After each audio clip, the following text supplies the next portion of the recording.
Magandang hapon, narito na ang pinakahuli sa lagay na ating panahon ngayong araw ng linggo, April 6, 2025. Kasalukuyan nga ay Intertropical Convergence Zone o ITCZ ang nakakaapekto sa Southern Mindanao. Etong ITCZ ay ang salubungan ng hangin galing Northern at Southern Hemisphere. Samantalang easterlies o yung mainit na hangin galing karagatang Pasipiko ang nakakaapekto sa nalalabing bahagi ng ating bansa. Itong ITCZ naman ay magdadala ng maulap na papawirin, mga kalat-kalat na pag-ulan, pagkidlat at pagkulog sa Davao Region, Soc-Sargen, Barm, Zamboanga Peninsula, kabilang na ang Palawan. Kaya yung mga inuulan, lalo na yung mga nakaraang araw pa, ay pinag-iingat nga sa mga banta ng pagbaha o kaya pagguho ng lupa. Para naman sa lagay ng panahon sa Metro Manila at nalalabing bahagi ng ating bansa, mas magandang panahon yung inaasahan natin, pero may mga tsansa pa rin ng mga localized thunderstorms at posible pa nga rin yung mainit at maalinsangang panahon. Sa kasalukuyan ay wala pa nga rin tayong namomonitor na low pressure area or bagyo sa loob or malapit sa ating Philippine Area of Responsibility. Para naman sa lagay na ating panahon bukas, sinaasahan nga natin sa Palawan area, magpapaulan pa rin ang ITCZ o Intertropical Convergence Zone. Sa Metro Manila at nalalabing bahagi ng Luzon, magpapatuloy pa nga rin yung bahagyang maulap hanggang sa maulap na papawirin at may mga tsansa ng mga localized thunderstorms. Agwat ang temperatura sa Metro Manila at Lawag ay 25 to 33 degrees Celsius. Sa Baguio naman ay 16 to 26 degrees Celsius, 24 to 34 degrees Celsius sa may Tugigaraw, 25 to 32 degrees Celsius sa may Legazpi at 23 to 31 degrees Celsius naman sa may Tagaytay.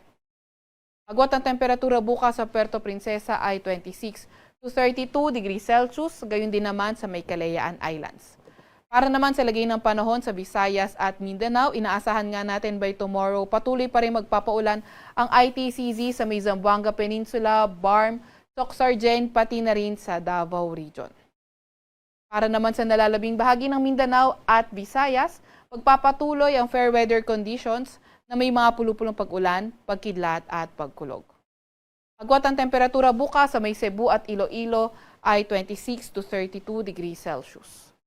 25 to 32 degrees Celsius sa may Tacloban, 24 to 32 degrees Celsius naman sa may Cagayan de Oro, Davao, pati na rin sa may Zamboanga. Para naman sa lagay ng ating karagatan, wala pa rin tayong nakataas na gale warning sa kahit na anong dagat baybayin ng ating bansa.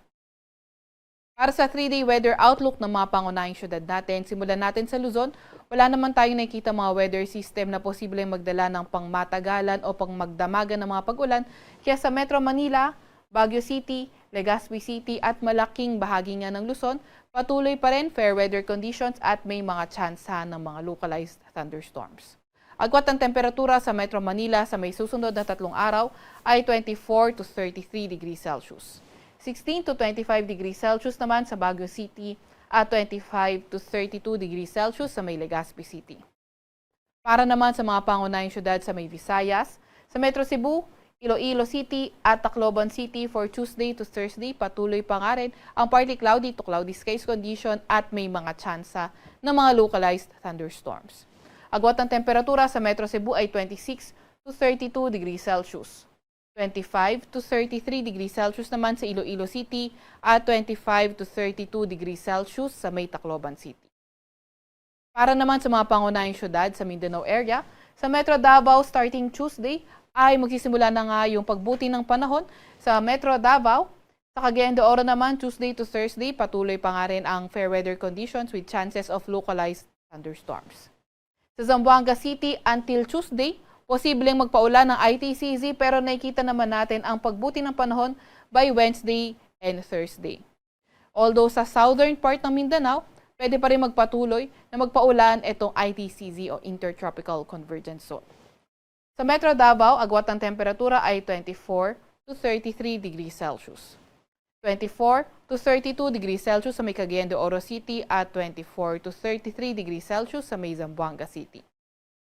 Sa Kalakhang, Maynilang araw ay lulubog ng 6:09 ng gabi at sisikat bukas ng 5:48 ng umaga.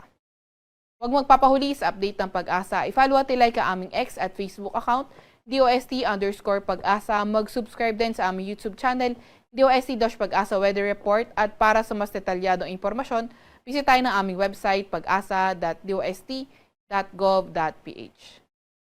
At yan nga muna ang pinakahuli sa lagay na ating panahon mula sa Weather Forecasting Center ng Pag-asa, Veronica C. Torres, nag-ulat.